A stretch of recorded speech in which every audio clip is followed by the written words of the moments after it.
Good morning money persons, welcome to ask money person. మన ఈరోజు first question Raj Kumar గారు అడుగుతున్నారు. ఈ ఇష్యూ మనలో ఎవరైనా కూడా ఫేస్ చేసే ఆస్కారం ఉంటుంది కాబట్టి కేర్ఫుల్ గా వినడానికి ప్రయత్నించండి. I lost my wallet during travel which is having Aadhaar, PAN card, driving licence and RC. As most of my money is into stocks and mutual funds in digital form, what precautions I should take care to protect myself against misuse. మనం ఎంత జాగ్రత్తలు తీసుకున్నా కూడా ఈ risk అయితే మనం face చేసే ఆస్కారం అయితే ఉన్నది కదా. ఇన్ఫాక్ట్ నేను కూడా ఐ థింక్ 2007 or 2008 ఒకసారి నా వ్యాలెట్ పోగొట్టుకున్నాను. పాన్ అండ్ డ్రైవింగ్ లైసెన్స్ ఉన్నాయన్నమాట. సో ఇలాంటి రిస్క్ జరిగినప్పుడు మనం ఎలాంటి జాగ్రత్తలు తీసుకోవాలి అన్నది మన మైండ్లో ఉన్నది అనుకోండి, మనం ఆ మిస్యూజ్ జరగకుండా మనం ప్రొటెక్ట్ చేసుకోవడానికి అయితే హెల్ప్ఫుల్ అవుతుంది. ఫస్ట్ థింగ్ మనం చేయాల్సిన పని అంటే, మీకు ఎలాంటి అర్జెంట్ వర్క్ ఉన్నా కూడా మీరు పోలీస్ స్టేషన్కి వెళ్ళి ఎఫ్ఐఆర్ ఫైల్ చేయడం అయితే చాలా ఇంపార్టెంట్. ఎందుకంటే ఎఫ్ఐఆర్ ఫైల్ చేయకపోతే రేపు మీ ఒరిజినల్స్ ఏవైతే ఉన్నాయో వాటిని యూజ్ చేసి ఎటువంటి ఫ్రాడ్ జరిగినా కూడా దాని ఒక లైబిలిటీ మీ మీద పడే రిస్క్ ఉంటుంది. అదే ఎఫ్ఐఆర్ ఫైల్ చేసినట్టయితే ఆ లైబిలిటీ మీ మీద పడకుండా మీరు ఫైట్ చేయడానికి మీకు ఒక వ్యాలిడ్ ప్రూఫ్ అయితే మీ దగ్గర ఉంటుంది. సో ఇది ఫస్ట్ జాగ్రత్త గుర్తుంచుకోండి. అండ్ ఇన్ఫాక్ట్ ఆయన stocks and mutual funds related worry అవుతున్నారు. దానికన్నా పెద్ద రిస్క్ ఉంది, దాని గురించి మాట్లాడతాను. Stocks and mutual funds related మనం పెద్దగా వరీ అవ్వాల్సిన పని లేదు. ఎందుకంటే మ్యూచువల్ ఫండ్ ఏదైతే మీ పేరు మీద ఉన్నదో అది ఒకవేళ విత్డ్రా చేసినా కూడా మీ బ్యాంక్ అకౌంట్కి వస్తుంది. మ్యూచువల్ ఫండ్ ని ఒకరి పేరు నుంచి ఇంకొకరి పేరు మీద ట్రాన్స్ఫర్ చేసుకోవడం కాదు. ఈవెన్ స్టాక్స్ కూడా, అండ్ ఈవెన్ మీ డిమాట్ అకౌంట్లో ఉన్న స్టాక్స్ కూడా ఒకవేళ అమ్మాలన్నా కూడా సీరియస్ఎల్ టీపీని ఇన్పుట్ చేయాలి, ఓటీపీ ఇన్పుట్ చేయాలి, ఇవన్నీ చేయాల్సి ఉంటుంది. అండ్ ఈవెన్ అమ్మేసినా కూడా డబ్బులు మళ్ళీ మీ బ్యాంక్ అకౌంట్కి వస్తాయి కాబట్టి దాని రిలేటెడ్ కూడా మనం అంత పెద్ద వరీ అవ్వాల్సిన అవసరం లేదు. బట్ వరీ అవ్వాల్సింది ఎక్కడంటే, మీకు ఒక రియల్ లైఫ్ కేసు చెప్తాను. రీసెంట్ నాకు తెలిసిన వాళ్ళకి జరిగింది. నేను ట్రైన్లో ట్రావెల్ చేస్తాను, మూవీ చూస్తూ పడుకుని పోయాడన్నమాట. మూవీ చూసినప్పుడు ఫోన్ అన్లాక్ అయి ఉంటుంది కదా, ఒక దొంగ ఫోన్ కొట్టేశాడు. ఓకే, ఆయనకి ఆ ఫోన్ కొట్టేసిన తర్వాత ఎలాంటి ఫ్రాడ్ జరిగాయని తెలియడానికి చాలా టైం పట్టింది. నేను తన దగ్గర కమ్యూనికేషన్ లేదు. తను అగైన్ ఆఫీస్కి వచ్చాక తన వైఫ్ నుంచి కాల్ వచ్చాక తను తెలిసింది ఇలాంటి ఫ్రాడ్స్ అన్ని జరిగాయి అన్నమాట. ఏమైందంటే, ఆ ఫోన్ కొట్టేసిన దొంగ ఎన్ఎస్జీలో ఉన్నది కదా, ఎన్ఎస్జీలో బ్యాంక్ అకౌంట్ ఆన్లైన్లో ఓపెన్ చేయొచ్చు అన్నమాట. ఇది మనందరికి ఐడియా ఉండదు, చాలా త్వరగా వాళ్ళు ఆన్లైన్లో అకౌంట్ ఓపెన్ చేసేస్తారు. ఈ దొంగ ఏం చేశారంటే, మనం ఎప్పుడొకప్పుడు మన పాన్, ఆధార్ ఇవన్నీ కూడా ఎవరో ఒకరు పంపించి ఉంటాం కదా. ఓకే, మెయిల్లో ఉన్నది లేదా ఫోన్లో స్టోర్ చేసి ఉంటాం కదా, అవి సర్చ్ చేసి వాటిని యూజ్ చేసి అతని పేరు మీదే సేమ్ ఫోన్ మొబైల్ నెంబర్ ఆ దొంగ చేతిలో ఉన్నది కదా, ఆ నెంబర్ యూజ్ చేసి బ్యాంక్ అకౌంట్ ఓపెన్ చేస్తాడు. బ్యాంక్ అకౌంట్ ఓపెన్ చేసిన తర్వాత ఫోన్ పేలోని అకౌంట్ క్రియేట్ చేశాడు సేమ్ అదే నెంబర్ తోని. అండ్ అతని పేరు మీద బ్యాంక్ అకౌంట్ కూడా అతని పేరు మీద ఓపెన్ చేశాడు కదా, సో అదే పేరు మీద ఫోన్ పేలోని యూపీఐ క్రియేట్ చేశాడు. అండ్ అదే వాట్సాప్ యూజ్ చేసి తన ఫ్రెండ్స్ ఎవరైతే ఉన్నారో వాళ్ళందరికీ పెద్ద పెద్ద అమౌంట్స్, చిన్న అమౌంట్సే, నాకు ఇలా హెల్ప్ కావాలి, చిన్న అర్జెన్సీలో ఉన్నాను, వెంటనే రిటర్న్ చేస్తాను మెసేజ్ చేయడం స్టార్ట్ చేశాడు.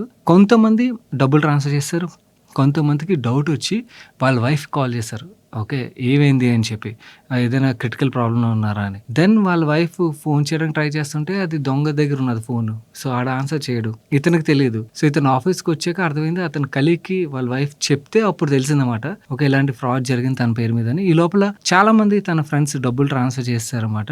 వాళ్ళని కూడా తప్పు పట్టలేదు, ఎందుకంటే వాళ్ళకి వచ్చింది కమ్యూనికేషన్ తన ఫ్రెండ్ వాట్సాప్ నుంచి వచ్చింది.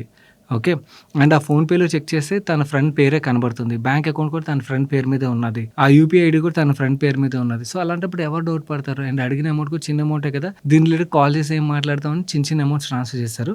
అలా చాలా మంది ట్రాన్స్ఫర్ చేసేయడం వల్ల ఇతను గుడ్ విల్ ఉంచుకోవడం గురించి అని చెప్పి వాళ్ళకి డబ్బులు అయితే రిటర్న్ చేశాడు. అండ్ ఇన్ఫాక్ట్ వాళ్ళ వైఫ్ కూడా బ్యాంక్లో వర్క్ చేస్తారు కాబట్టి వెంటనే అకౌంట్ బ్లాక్ చేయడానికి ట్రై చేశారు. ఈ లోపల దొంగ డబ్బులు అయితే విత్డ్రా చేసుకున్నాడు అనుకోండి. బట్ ఆ ఫైనాన్షియల్ లైబిలిటీ అయితే ఫేస్ చేశారు కదా. సో మేజర్ రిస్క్ ఏంటంటే, ఇలా మన పేరు మీద బ్యాంక్ అకౌంట్స్ ఓపెన్ చేసేయచ్చు, లేకపోతే మన పేరు మీద క్రెడిట్ కార్డ్ తీసుకోవచ్చు, ఆర్ లోన్స్ తీసుకోవచ్చు. సో ఇవి అన్నిటికన్నా పెద్ద రిస్క్ అన్నమాట. సో ఇలాంటి లైబిలిటీస్ జరిగినప్పుడు మనం ఎఫ్ఐఆర్ ఫైల్ చేసినట్టయితే మనం ప్రొటెక్ట్ చేసుకోవడానికి అయితే హెల్ప్ఫుల్ అవుతుంది, గుర్తుంచుకోండి. అండ్ అన్నిటికన్నా ముఖ్యమైన విషయం, కొన్ని ప్రికాషన్స్ చెప్తాను, దానికన్నా ముఖ్యమైన విషయం చెప్తున్నాను. మీ ఫోన్ పోవడం అన్నిటికన్నా పెద్ద రిస్క్, ఒరిజినల్ ప్రూఫ్స్ పోవడం కన్నా కూడా. ఎందుకంటే ఫోన్ పోయిందా, ఎవరైనా ఏదైనా చేయగలుగుతారు మన పేరు మీద. అందుకని ఫస్ట్ ఫోన్లో మనం తీసుకోవాల్సిన ప్రికాషన్స్ ఏంటంటే, మన క్రిటికల్ యాప్స్ ఏవైతే మెయిల్ అవ్వచ్చు, మన ఫైనాన్షియల్ ట్రాన్సాక్షన్ చేసే యూపీఐ ప్లాట్ఫామ్స్ అవ్వచ్చు, బ్యాంకింగ్ ట్రాన్సాక్షన్ చేసే యాప్స్ అవ్వచ్చు, లేకపోతే WhatsApp social media communication apps అవ్వచ్చు, ఇవన్నిటికి బయోమెట్రిక్ లాక్ పెట్టండి. ఓకే, మీ ఫోన్ ఒకవేళ అన్లాక్ ఇలా పోయింది అనుకోండి, ఆ బయోమెట్రిక్ లాక్ ఎడిషనల్ మీరు పెట్టినట్టయితే ఆ పిన్ తో కానీ ఫింగర్ ప్రింట్ తో కానీ మీ ఫోన్లో ఏ ప్రొవిజన్ ఉంటే ఆ ప్రొవిజన్ తో ఎడిషనల్ లాక్ ఇంకొక సెకండ్ లాక్ పెట్టండి. ఎందుకంటే ఈ సెకండ్ లాక్ పెట్టినట్టు ఉన్నట్టయితే రేపు ఇలాంటి ఫ్రాడ్స్ నుంచి ఎంతో కొంత మిమ్మల్ని ప్రొటెక్ట్ చేసుకోవడానికి అయితే అవుతుంది.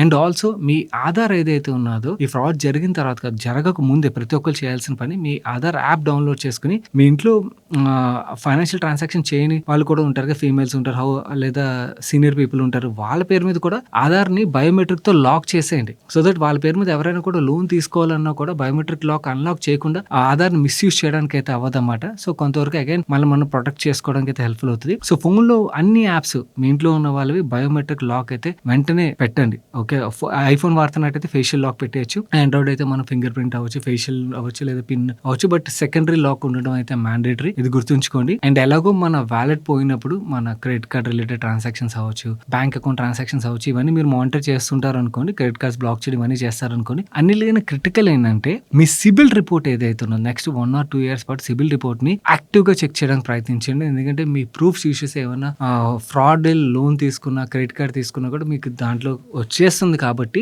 మీరు దాని రిలేటెడ్ గా ఆ ఫైనాన్షియల్ ఎంటిటీతో ఫైట్ చేయడానికి అయితే హెల్ప్ఫుల్ అవుతుంది. మీ దగ్గర ఎఫ్ఐఆర్ కాపీ ఉన్నది అనుకోండి, ఇది యూజ్ చేసి మీరు ఫైట్ చేయగలుగుతారు. అండ్ ఇలా వ్యాలెట్ పోయిన వాళ్ళు మాత్రమే కాదు, మిగిలిన వాళ్ళు కూడా మీ సిబిల్ రిపోర్ట్ ని 1 year అయితే మ్యాండేటరీగా చెక్ చేసుకుంటూ ఉన్నాను. ఎందుకంటే మన పేరు మీద ఏమైనా ఫ్రాడ్లైన్ లోన్స్ ఎవరైనా తీసుకున్నా, క్రెడిట్ కార్డ్స్ తీసుకున్నా, ఇలాంటివి ఏమైనా జరిగినట్టయితే మన సిబిల్ రిపోర్ట్ లో కనబడతాయి. కాబట్టి మనకు తెలియని అకౌంట్స్ ఉన్నట్టయితే మనం ఆ బ్యాంక్ కానీ ఆ లెండింగ్ ఎంటిటీ కానీ కంప్లైంట్ చేసి వాటి క్లోజర్ రిలేటెడ్ మన స్టెప్స్ అయితే తీసుకోవచ్చు. అండ్ రేపు ఆ లైబిలిటీ పెద్దదైపోయి మన తలమే పడేదానికన్నా ముందే మనం ఈ ప్రికాషన్ అయితే తీసుకోవచ్చు. సో ఇవి గైస్, సో వ్యాలెట్ పోయినప్పుడు కానీ, వ్యాలెట్ పోకముందు కానీ, అండ్ ఈవెన్ ఫోన్ రిలేటెడ్ గా కూడా ఏవైతే ప్రికాషన్స్ చెప్పాను ఇవన్నీ మీరు తీసుకోవడం మాత్రమే కాకుండా మీ ఇంట్లో ఉన్న వాళ్ళందరికీ కూడా, మీ ఫ్యామిలీ మెంబర్స్ ఎవరైతే ఉంటారో వాళ్ళకి అవేర్నెస్ అయితే స్ప్రెడ్ చేయడానికి ప్రయత్నించండి. ఈ డిజిటల్ వరల్డ్ లోని మనం ఎంతవరకు జాగ్రత్తగా ఉండడానికి ప్రయత్నిస్తే మన వరకు మనల్ని ప్రొటెక్ట్ చేసుకున్నట్టయితే అవుతుంది. ఫ్రాడ్స్ ఎలాగైనా జరుగుతుంటాయి, బట్ కొంతవరకు మనల్ని ఇవన్నీ ప్రికాషన్స్ తీసుకున్నట్టయితే మనల్ని ప్రొటెక్ట్ చేసుకోవడానికి అయితే హెల్ప్ఫుల్ అవుతుంది. సో మన ఫ్యామిలీ మెంబర్స్ కి మీరు ఎయిదర్ వాళ్ళకి అవేర్నెస్ స్ప్రెడ్ చేయడం కానీ, లేకపోతే వీడియో షేర్ చేయడం కానీ, తప్పకుండా ఇన్ఫర్మేషన్ షేర్ చేయడానికి అయితే ప్రయత్నించండి. సో దట్ మనం ప్రొటెక్ట్ చేసుకోవడం కాకుండా మన ఫ్యామిలీని కూడా ప్రొటెక్ట్ చేసినట్టయితే అవుతుంది. మన నెక్స్ట్ క్వశ్చన్ శ్రీకాంత్ గారు అడుగుతున్నారు. Hi Sagar, I have a doubt regarding term insurance. Currently I'm working in a private bank where it provides 1 crore insurance for employees under GSLA policy. I'm planning to quit my job in coming years. So planning to take a term insurance outside. Now my doubt is whether I need to mention my GSLA policy while taking the policy outside. No అండి, మీ organisation ఏదైతే insurance provide చేస్తుందో that comes under group insurance అన్నమాట.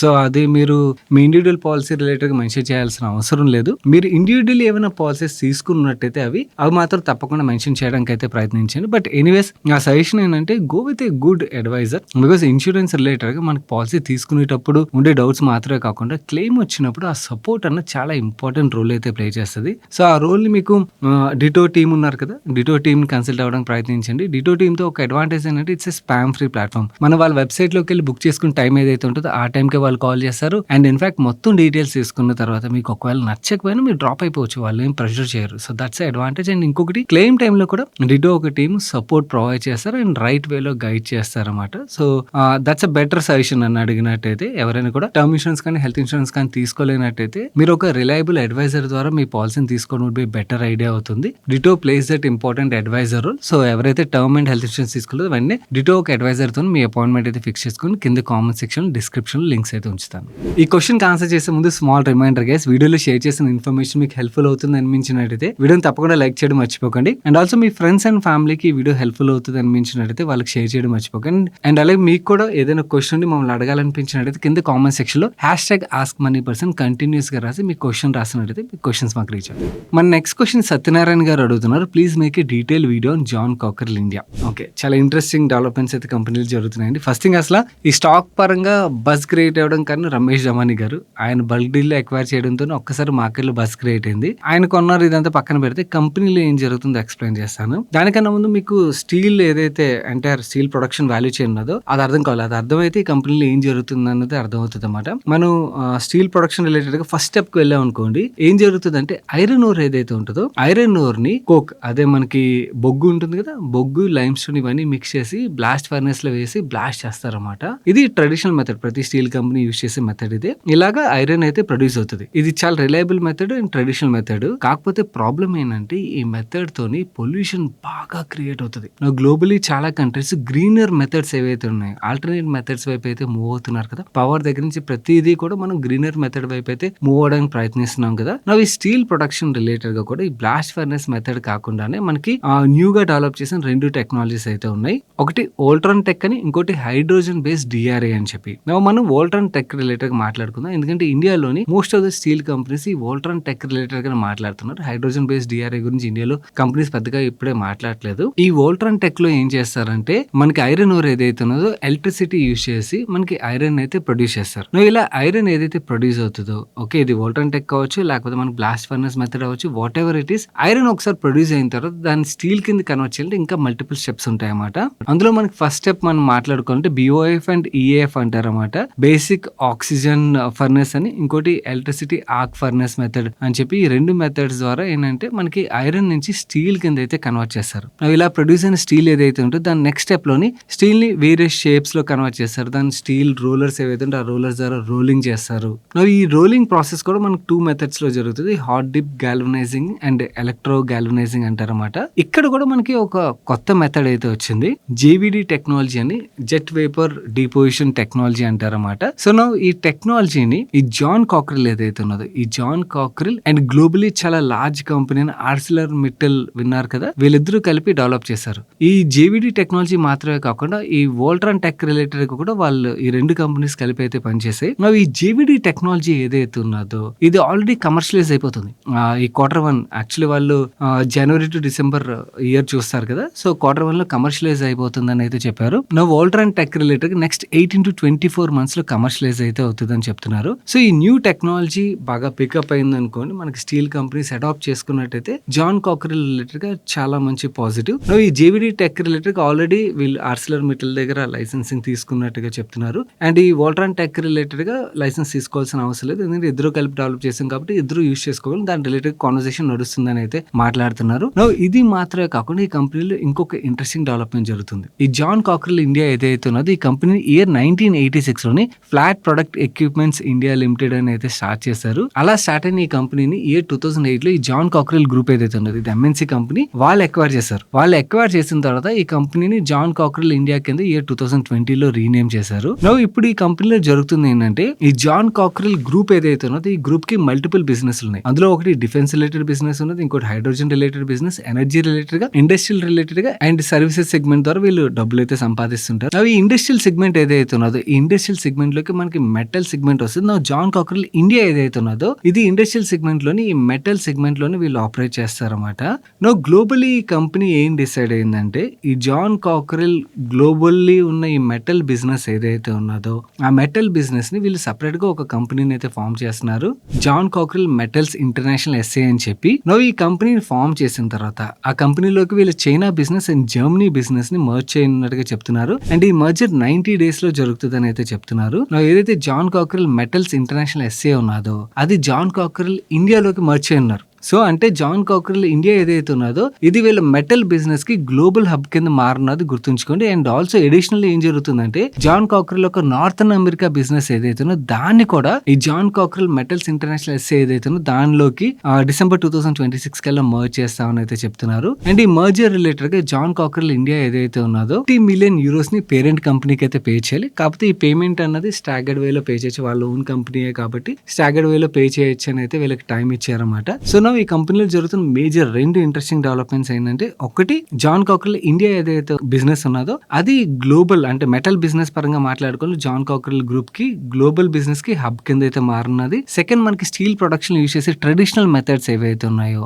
ఆ traditional methods కాకుండా more greener వేలోని వీళ్ళు new technology మీద work చేశారు కాబట్టి ఆ గ్రీనర్ వేని మనకి ఈ iron and steel producing companies ఏవైతే వాళ్ళు అడాప్ట్ చేసుకున్నట్టయితే వీళ్ళకి అది డెఫినెట్లీ న్యూ బిజినెస్ అయితే అవుతుంది. అండ్ ఆల్రెడీ కంపెనీ కంపెనీ పరంగా మాట్లాడుకుంటే వీళ్ళు కాన్ కాల్ ఏం చెప్తున్నారంటే వీళ్ళకి ఆల్రెడీ 1100 crores ఆర్డర్ బుక్ అయితే ఉన్నట్టుగా చెప్తున్నారు. ఈ ఆర్డర్ బుక్ బట్టి మనకి నెక్స్ట్ ఇయర్ విజిబిలిటీ రిలేటెడ్ కూడా మేనేజ్మెంట్ అయితే గైడెన్స్ ప్రొవైడ్ చేస్తున్నారు. ఇది కంపెనీలో జరుగుతున్న మేజర్ గా ఇంట్రెస్టింగ్ డెవలప్మెంట్స్ అయితే. So definitely worth studying company ఇది. ఒకసారి మీరు కూడా స్టడీ చేయడానికి అయితే ప్రయత్నించండి. I don't have any allocation at this moment. So అది కూడా డిస్క్లోజర్ చెప్పేస్తున్నాను. మన నెక్స్ట్ క్వశ్చన్ బ్రహ్మయ్య గారు అడుగుతున్నారు. సాయి గారు, మీరు మొదట్లో కొన్ని అండర్ వాల్యూడ్ కంపెనీని విజిట్ చేసి ఫండమెంటల్స్ అండ్ ప్రమోటర్స్ గురించి మాట్లాడేవారు. ఇప్పుడు ఇలా చేయట్లేదు. We know time and cost constraints ఉంటాయని, but we request you to resume this for the benefit of subscribers. Actual time and cost constraint కాదండి.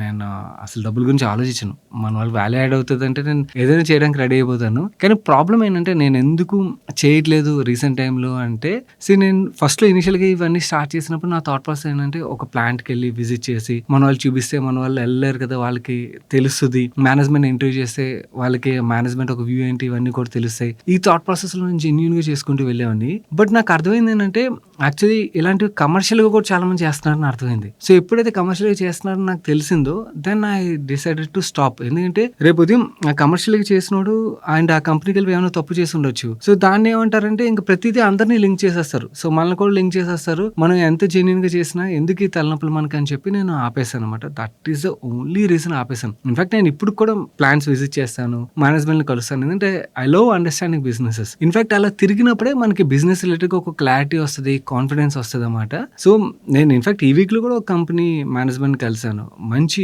ఏఐ టెక్నాలజీ రిలేటెడ్ వర్క్ చేస్తున్నారు.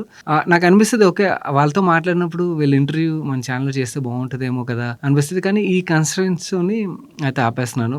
Problem ఏంటంటే ఎవడో ఏదో తప్పు చేస్తాడు and we know social media అవ్వచ్చు, లేకపోతే వేరే చోట్ల వేరే ఛానల్స్ అవ్వచ్చు, they keep looking for opportunities అన్నమాట. ఓకే మనం తప్పు చేయకపోయినా ఎక్కడ దొరుకుతాడా, ఓకే ఈ నెల ఒకలాగా బాధ పెడదాం, ఈ నెల ఒకలా ఇబ్బంది పెడదాం అని చూస్తూనే ఉంటారు. నాకు తెలిసి చాలా మంది చేస్తుంటారు పనులు. ఎందుకు వాళ్ళకి ఆపర్చునిటీ ఇవ్వాలని చెప్పి ఆపుతాను అంతే, అంతకు మించి ఏం లేదు. But if you are interested or if there is any interesting company comes in then I will try some day. In fact IPO management ఇంటర్వ్యూలో ఆపేసింది కూడా దీనికే. ఇనిషియల్ గా నేను మేనేజ్మెంట్ చేసి తీసుకొచ్చేవాడిని. బట్ దాని తర్వాత అర్థమైంది ఎప్పుడైతే మార్కెట్ యూఫోరియా బాగా పెరిగిందో కంపెనీస్ కమర్షియల్ ఇలాంటివి చేస్తున్నాయని, దెన్ ఐ స్టాప్డ్ ఇట్ అన్నమాట. So this is the reason. మన నెక్స్ట్ క్వశ్చన్ రంజు డిఆర్కే అని హ్యాండిల్ నుంచి వచ్చింది. ఈ క్వశ్చన్ చదివే ముందు మిమ్మల్ని నేను ఒక క్వశ్చన్ అడుగుదాం అనుకున్నాను. ఇయర్లీ మనం ట్రావెల్ రిలేటెడ్ గా వేరియస్ ప్లేస్లకు వెళ్తుంటాం కదా, ఏదర్ హాలిడే డెస్టినేషన్స్ అవ్వచ్చు లేదా రిలీజియస్ టూరిజం అవ్వచ్చు, వాట్ ఎవర్ ఇట్ ఈస్. మీరు ఇయర్లీ మీ ఇన్కమ్ లోని ఎంత పర్సెంటేజ్ ట్రావెల్ రిలేటెడ్ గా స్పెండ్ చేస్తారు? 10%, 15%, 20% కింద కామెంట్ చేయండి. చాలా మందికి ఇన్ఫాక్ట్ డౌట్ ఉంటుంది, నా ఫైనాన్షియల్ ప్లాన్ లోని ఎంత పార్ట్ నేను ట్రావెల్ రిలేటెడ్ గా స్పెండ్ చేయొచ్చు అని చెప్పి. అదే క్వశ్చన్ ఇది. ఆవిడ ఏం అడుగుతున్నారంటే, we as a couple we both are aged at 33 working in PSU bank. We follow your channel regularly. All thanks to you. We have a health insurance, term insurance and emergency fund. 6 months of the salary park చేసాం. We do monthly SIP in gold and also in mutual funds like PPFS and Nippon small cap fund. My question is how much percentage of our income can we spend on tourism on yearly basis? Spending 5 to 10% is okay. Sayana please say yes. Yes అండి, 5 to 10% well under control గానీ మనం తీసుకోవచ్చు. కాకపోతే ఒకటే అంటే అన్ని families కి same మనం రూల్ ని అప్లై చేయలేం. ఎందుకంటే ఈచ్ ఫ్యామిలీ యొక్క నీడ్స్ డిఫరెంట్ ఉంటుంది, వాళ్ళ ఇన్కమ్ డిఫరెంట్ ఉంటుంది, గోల్స్ డిఫరెంట్ ఉంటాయి కదా. సో నా సజెషన్ ఏంటంటే మీ ఫైనాన్షియల్ ప్లానింగ్ ఏదైతే ఉంటుందో ఆ పార్ట్ కంప్లీట్ చేయడానికి ప్రయత్నించండి. మన వీడియోస్ ఏవైతే ఫైనాన్షియల్ ప్లానింగ్ వీడియోస్ చూస్తే మీకు అర్థమైపోద్ది ఎలా చేసుకోవాలి. నా ఫైనాన్షియల్ ప్లానింగ్ చేసుకున్న తర్వాత ఫస్ట్ గోల్ మన రిటైర్మెంట్ గోల్. అది చాలా ఇంపార్టెంట్. దాని రిలేటెడ్గా సేవింగ్ వెళ్ళిపోయింది అనుకోండి, దెన్ ఎడిషనల్గా డబ్బులు ఉంటే పిల్లల ఎడ్యుకేషన్ రిలేటెడ్గా సేవ్ చేయండి. సో దెన్ ఎడిషనల్గా ఏవైతే ఉంటుందో ఆ ఎడిషనల్ మిగిలిన డబ్బుల్లోని మీరు ట్రావెల్ అండ్ టూరిజం రిలేటెడ్గా ప్లాన్ చేయొచ్చు. మన ఫ్యూచర్ రిలేటెడ్గా సేవ్ చేయడం ఎంతైతే ఇంపార్టెంట్, ప్రెజెంట్ బతకడం కూడా అంతే ఇంపార్టెంట్. సో ప్రెజెంట్ మనం ఎక్సెస్ డబ్బులు మిగులుతున్నాయి అనుకోండి, ఆ మిగిలిన దాంట్లో మీ బడ్జెట్కి ఎంత అవుతుందో అంత స్పెండ్ చేయడానికి ప్రయత్నించండి. కాకపోతే 5 to 10% పార్ట్ ఏదైతే ఉన్నదో ఇది ఇయర్లో ఏదైతే అన్ని ట్రావెల్స్ ఉంటాయో మీ హాలిడేస్, అంటే మన పెద్ద ట్రిప్ మాత్రమే కాదు, చాలామంది ఏదైతే లార్జ్ ట్రిప్కి వెళ్తారో దాన్ని మాత్రం కన్సిడర్ చేస్తారు. బట్ ఇయర్ మిడిల్లోని చాలా చిన్న చిన్న ట్రిప్స్ వెళ్తుంటారు, వాటిని కన్సిడర్ చేయరు. అలా కాదు, ఓవరాల్గా ఇయర్ మొత్తం మీరు లీజర్ హాలిడే రిలేటెడ్గా స్పెండింగ్ ఏదైతే ఉన్నదో అది 5 to 10% ఉంచగలిగినట్టయితే విచ్ ఈస్ వెల్ అండర్ కంట్రోల్గా మనం తీసుకోవచ్చు. మిగిలిన వ్యూవర్స్ కూడా ఇదైతే ఇంప్లిమెంట్ చేయడానికి ప్రయత్నించండి. కాకపోతే ఫస్ట్ టిప్ గుర్తుంచుకొని ఫైనాన్షియల్ ప్లాన్ ఫినిష్ చేయండి. రిటైర్మెంట్ గోల్ అయిపోయిన తర్వాత మీ ఇష్టం, ఓకే మిగిలిన గోల్స్ సేవ్ చేయండి. బట్ మిగిలిన గోల్స్ ఆర్ ఆప్షనల్. ఓకే నన్ను అడిగినట్టయితే first priority has to be retirement goal, rest it's up to you. మన నెక్స్ట్ క్వశ్చన్ సాంబశివరావు గారు అడుగుతున్నారు. Sir, during the last 4 to 5 years there was substantial increase in inflows into equity mutual funds. With these funds, all AMCs are chasing same available stocks and sometimes keeping considerable cash balances without investing. Will this scenario have impact on returns of subscribers? కొంచెం వరకు కన్సర్నే అండి. But అంత పెద్ద concern కాదన్నది నా view. ఎందుకు concern కాదు అంటే ఒకటి మనకి ప్రైమరీ మార్కెట్ ఏదైతే ఉన్నదో మనకి న్యూ పేపర్ అయితే వస్తూనే ఉన్నది కదా మార్కెట్లోకి. సో ఏదైతే ఫ్రెష్ మనీ వస్తుందో వాటిలో చాలా వరకు ఈవెన్ ప్రైమరీ మార్కెట్లోకి వెళ్తున్నది అండ్ ఈవెన్ కవరేజ్ యూనివర్స్ కూడా పెంచుకుంటూ వెళ్తున్నారు. మనకి లార్జ్ క్యాప్ వరకు విషయంకి వచ్చేసరికి లిమిటెడ్ కంపెనీసే ఉంటాయి, కానీ versus mid cap small cap విషయంకి వచ్చేసరికి మనకి న్యూ కంపెనీస్ చాలా యాడ్ అవుతున్నాయి. అండ్ ఇన్ఫాక్ట్ చిన్న చిన్న companies 500,000 crores market cap cross అవుతుండడంతో ఆ మ్యూచువల్ ఫండ్ కంపెనీస్ రీసెర్చ్ చేసి యూనివర్స్లోకి ఎంటర్ అవుతున్నాయి. సో ఆ యూనివర్స్లోకి ఎంటర్ అవడం వల్ల వాళ్ళ కవరేజ్ యూనివర్స్ని కూడా పెంచుకుంటూ వెళ్తున్నారు. బట్ మనకి ప్రైమరీ మార్కెట్ లేదనుకోండి, ప్రైమరీ పేపర్ రావడం ఆగిపోయింది అనుకోండి, తగ్గింది అనుకోండి, then that will be a concern for sure. But at this moment అయితే అంత వర్రీ అవ్వాల్సిన పని అయితే లేదు. ఓన్లీ మన క్యాష్ పార్ట్ అంటారా, కొందరు ఫండ్ మేనేజర్స్ ఏంటంటే ఈవెన్ మార్కెట్ రిలేటెడ్ కన్సర్న్స్ ఉంటాయి కదా వాళ్ళకి, దాని రిలేటెడ్గా కూడా వాళ్ళు క్యాష్ పార్ట్ అయితే హోల్డ్ చేస్తుంటారు. ఇంకొక కొంతమంది ఫండ్ మేనేజర్స్ ఏంటంటే వాళ్ళు ఓన్లీ వాల్యూ ఇన్వెస్టింగ్ స్టైల్నే ఫాలో అవుతుంటారు. అలాంటప్పుడు ఏంటంటే వాళ్ళకి కరెక్ట్ వాల్యూ పిక్ దొరకలేదు అనుకోండి, వాళ్ళు క్యాష్ హోల్డ్ చేస్తుంటారు. సో ఇలాంటి కేసులు కూడా ఉన్నాయి. ఇట్ ఈస్ నాట్ జస్ట్ వాళ్ళకి ఆపర్చునిటీ దొరక్క ఇన్వెస్ట్ చేయక క్యాష్ హోల్డ్ చేస్తున్న పార్ట్ మాత్రమే కాదు.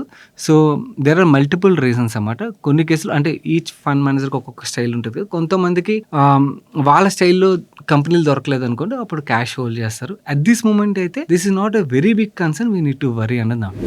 మన నెక్స్ట్ క్వశ్చన్ రవిశాస్త్రి గారు అడుగుతున్నారు, మీరు ఒక సండే వీడియోలోని హాస్పిటల్ స్టాక్స్ యొక్క ఫండమెంటల్స్ ని EBITDA మల్టిపుల్ కన్సిడర్ చేసి వాల్యూ చేయాలని చెప్పారు. దానికి రీజన్ చెప్పగలుగుతారా? ఆటో స్టాక్స్ అయినట్టయితే ఇయర్లీ కంపేర్ చేస్తాం, బికాస్ సీజనాలిటీ ఉంటుంది కాబట్టి, so that we can compare last year ఎన్ని యూనిట్స్ సెల్ చేశారు ఇయర్ తో దాంతో కంపేర్ చేసి అయితే చూడగలుగుతాం. అండ్ ఆల్సో మిగిలిన సెక్టర్స్ యొక్క స్టాక్స్ యొక్క ఫండమెంటల్స్ ని మనం ఎలా అసెస్ చేయాలో ఒక వీడియో చేయండి. యాక్చువల్ మీరు మన ఫండమెంటల్ అనాలిసిస్ సిరీస్ లోని వాల్యుయేషన్ వీడియోస్ ఏవైతే లాస్ట్ 3-4 వీడియోస్ ఉంటాయి, ఆ వీడియోస్ చూస్తే మీకు ఒక క్లారిటీ అయితే వచ్చేస్తుందండి, అంటే ఏ స్టాక్స్ ని ఎలా వాల్యూ చేయాలన్నది. స్టిల్ మీకు ఏమైనా డౌట్ ఉన్నట్టయితే అడగండి, మీకు ఒక ఎక్స్క్లూజివ్ వీడియో చేయమంటే ఓన్లీ అంటే ఈ వాల్యుయేషన్ మెట్రిక్ ఈ సెక్టర్ కి యూజ్ చేయాలి ఇలా కాకుండా అది ఎందుకు అన్నది కూడా మీకు డీటెయిల్ గా ఎక్స్ప్లెయిన్ చేయడానికి అయితే ప్రయత్నిస్తాను. నో హాస్పిటల్ స్టాక్స్ కి మనం EBITDA మల్టిపుల్ ఎందుకు కన్సిడర్ చేస్తామంటే, hospital businesses are asset heavy businesses. మనకి హాస్పిటల్ బెడ్స్ అవ్వచ్చు, ఎక్విప్మెంట్ అవ్వచ్చు, ఇవన్నీ కూడా చాలా ఎక్స్పెన్సివ్ కదా. ఇనిషియల్ గా హాస్పిటల్ సెటప్ చేయాలంటే చాలా డబ్బులు ఖర్చు చేస్తారు. ఓకే, నో ఈ అసెట్ హెవీ బిజినెస్ లో ఏంటంటే మనకి ఎవ్రీ ఇయర్ డిప్రిసియేషన్ అని ఉంటుంది, అవునా?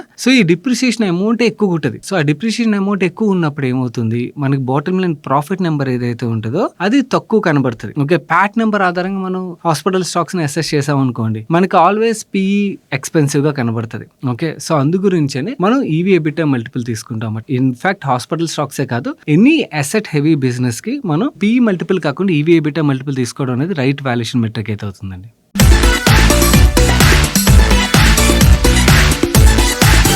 ఈరోజు సండే ఫండే సజెషన్ విషయంకి వచ్చేసరికి ఒక ఇంట్రెస్టింగ్ మూవీ అయితే చూసాను. కాకపోతే కిడ్స్ని అవాయిడ్ చేయండి. ఓకే, అండర్ 18ని స్ట్రిక్ట్లీ అవాయిడ్ చేసేయండి. అవాయిడ్ చేయగలిగినట్టయితే ప్రైమ్లోని టుగెదర్ అని ఒక మూవీ అయితే స్ట్రీమ్ అవుతున్నది.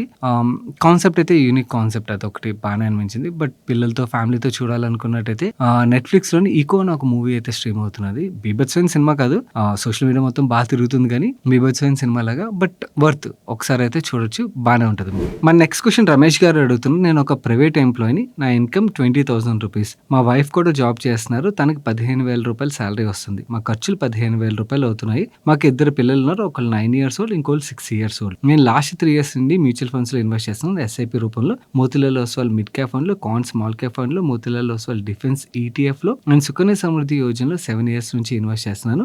పాపకి SBI స్మార్ట్ స్కాలర్ స్కీమ్ లోని ఇయర్లీ ₹1,00,000 అయితే ఇన్వెస్ట్ చేశాను. 5 years అయితే కంప్లీట్ అయిపోయింది. 15 years లాంగ్ వ్యూ కోసం అయితే ఇన్వెస్ట్ చేశాను. 5 years బిఫోర్ నాకు మ్యూచువల్ ఫండ్స్ గురించి తెలియదు. మన ఛానల్ చూడడం స్టార్ట్ చేసిన తర్వాత ఇన్వెస్ట్మెంట్ అయితే స్టార్ట్ చేశాను. నాకు రెంట్ రిలేటెడ్ గా ఎటువంటి ఇష్యూ లేదు. పేరెంట్స్ ని చూసుకోవాలి, మా పేరెంట్స్ ఏజ్ అబౌవ్ 65 years, మాకు ఎటువంటి ప్రాపర్టీస్ లేవు, పిల్లలకి మంచి స్టడీ ఇవ్వాలి, అండ్ మేము కూడా ఫైనాన్షియలీ సెట్ అవ్వాలి. ఇవే మా గోల్స్. ఐ హావ్ 2 doubts అన్న. ఒక డౌట్ ఏంటంటే, బాబుకి కూడా SBI స్మార్ట్ స్కాలర్ లోని ₹1,00,000 అయితే ఎవ్రీ ఇయర్ ఇన్వెస్ట్ చేస్తే నెక్స్ట్ 5 years లోని 40 lakhs వస్తుందని అయితే బ్యాంక్ మేనేజర్ చెప్తున్నారు. ఆఫ్టర్ 20 years దీంట్లో ఇన్వెస్ట్ చేయాలా, లేకపోతే మ్యూచువల్ ఫండ్స్ లో ఎలొకేషన్ ఇంక్రీజ్ చేయాలా? నేను SBI స్మార్ట్ స్కాలర్ లో ఇన్వెస్ట్ చేసి ఏమైనా రాంగ్ చేశానా? పాపకి 3 years బిఫోర్ మీ ఛానల్ తెలియనప్పుడు నేను ఇన్వెస్ట్ చేశాను. సెకండ్ క్వశ్చన్ లోకి వెళ్లే ముందు ఫస్ట్ క్వశ్చన్కి చెప్తా అండి. నేనైతే వద్దనే చెప్తాను. ఎందుకంటే అది యూలిప్ పాలసీ అనమాట. యూలిప్ పాలసీలో మనకి వేరియస్ ఛార్జెస్ ఉంటాయి, వేరియస్ కండిషన్స్ ఉంటాయి. అదో తలనొప్పి అవసరం ఉంది. మరి మీకు మ్యూచువల్ ఫండ్ లో నా ఫ్లెక్సిబిలిటీ ఉంటుంది. ఇన్ఫాక్ట్ ఆ ఎక్స్పెన్సిల్ కూడా తక్కువ ఉంటాయి కాబట్టి మీ మ్యూచువల్ ఫండ్ లో ఎలొకేషన్ పెంచుకోవడం ఉంటుంది బెటర్ ఐడియా అవుతుంది. అండ్ పాప రిలేటెడ్ ఆల్రెడీ చేస్తారు కదా, సో దాన్ని ఇప్పుడు ఏం అనుకోలేం. And in fact almost 5 years complete అయిపోతుంది కాబట్టి 5 years అయిపోయిన తర్వాత పాలసీ కంటిన్యూ చేసేదానికన్నా కూడా ఇన్ఫాక్ట్ ఒకసారి ఛార్జెస్ అవి చూసుకుని ఇంకా మోర్టాలిటీ ఇవన్నీ కూడా ఉన్నాయనుకోండి, దెన్ విత్డ్రా చేసి దాన్ని కూడా మీరు మ్యూచువల్ ఫండ్ లో ఎలోకేట్ చేసుకుని బి బెటర్ ఐడియా అవుతుంది అన్నది అయితే నా వ్యూ. సెకండ్ క్వశ్చన్ విషయంకి వచ్చరికి ఏ బబుల్ అంటున్నారు, 2026 లో బిగ్ క్రాష్ అంటున్నారు. వీటి వల్ల ఎస్ఐపి ఇన్వెస్ట్ చేసినా కూడా మనకి రిటర్న్స్ మీద ఏమైనా ఎఫెక్ట్ ఉంటుందా? నా వ్యూ వచ్చేసి 15 years మ్యూచువల్ ఫండ్స్ లోని ఒకవేళ నిజంగానే మార్కెట్ క్రాష్ అయింది అనుకోండి, మీ ఎస్ఐపిఎస్ కి ఇంకా అది పెద్ద బెనిఫిట్. ఎందుకంటే మీకు లోవర్ వాల్యుయేషన్ లో ఎక్కువ యూనిట్స్ అయితే ఎలోకేట్ అవుతాయి కదా. ఇన్ఫాక్ట్ యాక్చువల్ మనం ఎస్ఐపి చేసేటప్పుడు మార్కెట్ పడి ఉండడం మనకు మంచిది. మార్కెట్ పెరిగిన దానికన్నా చాలా మంది మార్కెట్ పెరిగితే మన సాటిస్ఫాక్షన్ వస్తుంది. ఎందుకంటే మన ఇన్వెస్ట్మెంట్ ఒక వాల్యూ పెరగడం చూస్తున్నట్టయితే అదొక హ్యాపీనెస్ వస్తుంది. కానీ యాక్చువల్ మనం లాంగ్ టర్మ్ వ్యూ అయినప్పుడు మనం మధ్యలో ఏం జరిగితే ఏంటి, ఇన్ఫాక్ట్ యాక్చువల్లీ మధ్యలో మార్కెట్ పడితే మనం ఎక్కువ యూనిట్స్ అక్యుములేట్ చేయగలం. ఆ యూనిట్స్ అన్నింటిలో ఒక వాల్యూ మార్కెట్ పెరిగినప్పుడు ఆటోమేటిక్గా పెరుగుతుంది కాబట్టి మీ వెల్త్ క్రియేషన్ ఇంకా ఫాస్ట్ గా జరుగుతుంది. అండ్ 2026 మార్కెట్ క్రాష్ రిలేటెడ్ గా అంటారా, సోషల్ మీడియా మొత్తం తిరుగుతుంది. ఒక ఇమేజ్ తిప్పుతున్నారు, ఇక్కడ చూపిస్తాను చూడండి. ఇమేజ్ మీరు చూస్తుంటారు చాలా చోట్ల, ట్విట్టర్ లోని ఎక్కడ చూసినా కూడా తిరుగుతుంది. 2026 లో ఈ చార్ట్ 100 సంవత్సరాల చార్ట్ చెప్తుంది మార్కెట్ క్రాష్ వస్తుందని చెప్పి. ఐ డోంట్ నో, నేనైతే పర్సనలీ ఇలాంటి వేరియస్ థీసిస్లు అయితే వస్తాయి. నా పర్సనల్ వ్యూ ఏంటంటే చాలా సింపుల్ ఇన్వెస్టింగ్ స్ట్రాటజీ ఉంటుంది. ఓకే, మార్కెట్లో మనకి 10-20% కరెక్షన్ వచ్చిందా, ఐల్ కీప్ బయింగ్. అండ్ ఒకవేళ డైరెక్ట్ స్టాక్స్ విషయంకి వచ్చేసరికి నా పర్సనల్ వ్యూ ఏంటంటే నేను ఇన్వెస్ట్ చేసిన కంపెనీ మంచి వాల్యుయేషన్లోకి వస్తుందా, అదే డబ్బులు ఉన్నట్టయితే ఇంకా యాడ్ చేస్తుంటాను. అండ్ ఎప్పటికప్పుడు వాళ్ళ ఫ్యూచర్ గైడెన్స్ రిలేటెడ్ కావచ్చు, గ్రోత్ ప్రాస్పెక్ట్స్ రిలేటెడ్ ఇవి అసెస్ చేసుకుంటూ కంపెనీ బాగానే ఉంటే ప్రైస్ పడింది అనుకుని దాన్ని మన చేతిలో ఉండదు కదా కంట్రోల్. ఏమి మన చేతిలో ఉండి కంట్రోల్ మంచి కంపెనీని ఐడెంటిఫై చేయడం, దాంట్లో ఇన్వెస్ట్ చేయడం వరకే మన కంట్రోల్లో ఉంటుంది. మరి ఫండ్స్ విషయంకి వచ్చి మంచి ఫండ్స్ని ఐడెంటిఫై చేయడం, వాటిలో ఇన్వెస్ట్ చేయడం వరకే మన కంట్రోల్లో ఉంటుంది. ఓవరాల్గా గ్లోబల్లీ ఏం జరుగుతుంది, మార్కెట్లో ఏం జరుగుతుంది, ఇవన్నీ కూడా మన కంట్రోల్లో లేని విషయాలు. సో దాంట్లో రిలేటెడ్ నేను పెద్దగా వరీ అవ్వను. ఇన్ఫాక్ట్ లాస్ట్ 2 days లో మార్కెట్ కరెక్ట్ అయింది కదా, అప్పుడు కూడా నా దగ్గర చిన్న లిక్విడ్ మనీ ఉన్నట్టయితే I added more money stocks లోని. సో నా వ్యూ అయితే ఇది. ఓకే, మార్కెట్ పడేటప్పుడు మనకి వేరియస్ థీసిస్లు అయితే వస్తాయి, అన్నెసరీ పానిక్నెస్ అయితే క్రియేట్ చేస్తుంటాయి. బట్ నేను 10-20% మార్కెట్ పడితే మాత్రం I'll be happy to invest అదే డబ్బులు ఉంటే, రాదర్ దెన్ నేను పానిక్ ఏదో జరుగుతుందని వరీ దానికన్నా కూడా నేను ఇన్వెస్ట్ చేయడానికి ప్రిఫర్ చేస్తాను. మన నెక్స్ట్ క్వశ్చన్ అనిల్ కుమార్ గారు అడుగుతున్నారు. గుడ్ ఈవినింగ్ సాయి గారు, me and my brother have invested 25 lakhs in mutual funds a year ago. After a year, my brother withdrew that amount from mutual funds for non-performance and he invested that money in silver. He bought 15 kgs of silver 2 months ago at the price of 1.5 lakh per kg. Now the silver price is around 2.5 lakhs. Now me also want to withdraw that amount from mutual funds and want to invest in silver. Kindly give your valuable suggestion. Anil గారు, first of all congratulations to your brother అండి, he made good money. నా coming to మీ question విషయంకి వచ్చేసరికి నేను మీకు కొన్ని questions అడుగుతాను. ఆ క్వశ్చన్స్కి మీరు నాకు ఆన్సర్ చెప్పగలరు. మీకు మీరే ఆన్సర్ చేసుకోవడానికి ప్రయత్నించండి. మీకు ఆన్సర్ దొరికిందంటే you can go ahead and buy silver అన్నమాట. First thing, silver is a commodity కదా.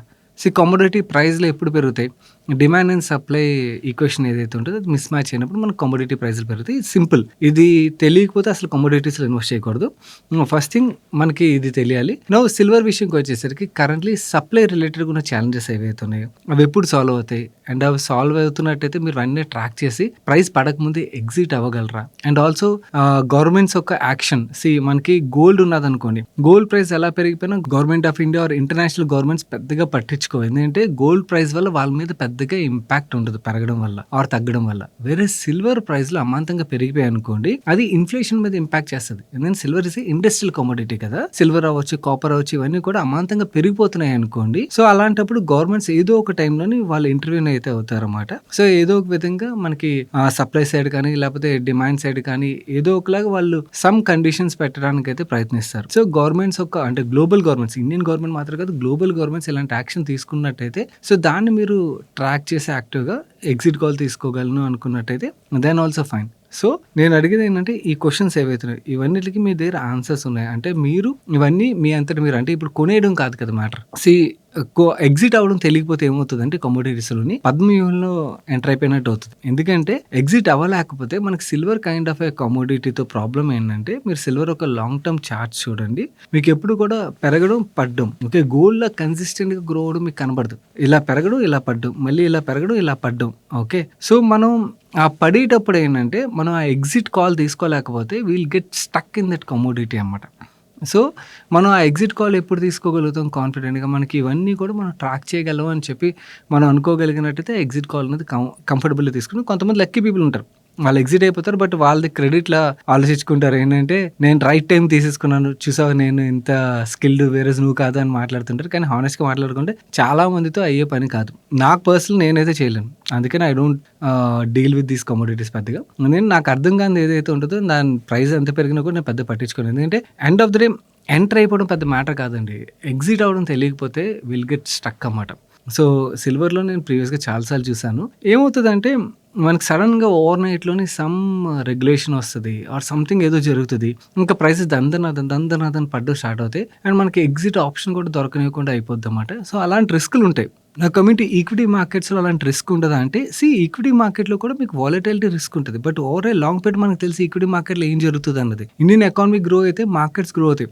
మీ గోల్డ్‌లో ఎలాగైతే కన్సిస్టెంట్‌లీ గ్రోత్ ఉంటదో అంటే ఒకవేళ గోల్డ్ పడినా కూడా మీరు ఇంకో 5, 10 ఇయర్స్ వదిలేసారనుకోండి మీకు మళ్ళీ అగైన్ గోల్డ్‌లో గ్రోత్ కనబడతది. చార్ట్‌లోనే మీకు కనబడతది. చెప్తూ చార్ట్. సిల్వర్ చార్ట్ ఏం చెప్తుంది? పెరగడం, పడ్డం, పెరగడం, పడ్డం. ఇదే కదా! సో, మనకి ఆ సైకిల్స్ ఏవైతే ఉంటాయో ఆ సైకిల్‌లో ఎంట్రీ, ఎగ్జిట్ 2 మన రైట్ కాల్స్ అవ్వాలి. ఆ 2 కాల్స్ రైట్ అవ్వని పక్షంలో will get stuck. So, now you decide whether it is your skill or not. నాదైతే కాదు. సో, అందుకని I ignore this. So, that's it for today's ask money per show guys. ఎవరైనా కూడా ఇప్పటివరకు term insurance or health insurance తీసుకున్నట్టయితే Ditto ఒక advisor links అయితే కింద కామెంట్ సెక్షన్‌లో ఉంచుతాను. మీకు నచ్చిన టైంలో డిటో అడ్వైజర్‌తో అపాయింట్మెంట్ అయితే ఫిక్స్ చేసుకోండి. అండ్ ఈరోజు ask money per show video me friends and ఫ్యామిలీకి హెల్ప్‌ఫుల్ అవుతుందంటే వాళ్ళకి షేర్ చేయడం అయితే మర్చిపోకండి. వీడియోని లైక్ చేయనట్టయితే వీడియోని లైక్ చేస్తూ మన మనీ పర్స్ ఛానల్‌కి ఇదే ఫస్ట్ టైం వచ్చినట్టయితే ఛానల్ సబ్స్క్రైబ్ చేసి పక్కన బెల్ ఐకాన్‌లో ఆల్ నోటిఫికేషన్స్ యాక్టివేట్ చేసుకోండి. నేను సాయి కృష్ణ పత్రి మరొక మంచి వీడియోతో మీ ముందుకు వస్తాను. Till then bye bye, take care.